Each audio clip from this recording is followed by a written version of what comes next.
আমার অনেক সমস্যা আছে। আমি আজ পর্যন্ত কখনো সেকেন্ড হইনি। যদি পরীক্ষা খারাপ হয় আমি তো মরেই যাব। এটা কি বললা তুমি? তুমি একটা ব্রিলিয়ান্ট স্টুডেন্ট, তুমি অবশ্যই পাস করবা। তাই যেন হয়। জানো, একটা বিষয় ভাবলে আমি অবাক হয়ে যাই। কি বিষয়? তোমারে তো আমি জোর করে বিয়ে করছিলাম। সেই আগে তুমি বাসর রাতে আমার সাথে ঠিকভাবে কথাও বলো নাই, খারাপ ব্যবহার করছো। কিন্তু তারপর হঠাৎ এমন কি হইলো যে তোমার এত পরিবর্তন? আর আমি তো ভাবছিলাম যে সারা জীবন আমার কানের কাছে তুমি ঘ্যান ঘ্যান প্যান প্যান করতে করতে আমার জীবনটাই শেষ করে ফেলবো।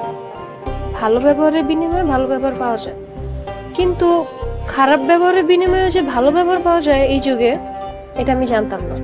যদিও বিয়ে করার জন্য তুমি আমাকে বাধ্য করেছো, কিন্তু আমার প্রতি তোমার সম্মান ভালোবাসা আমাকে মুগ্ধ করেছে। আমি তোমার থেকে শিক্ষিত, তারপরও তুমি হীনমন্যতায় ভুগে আমার স্বপ্নের পথে বাধা হয়ে দাঁড়াওনি। এত কিছু বুঝি না আমি। আমি শুধু বুঝি তুমি আমার বউ। তোমার কোথাও চোট লাগলে আমারও দিলে চোট লাগবে।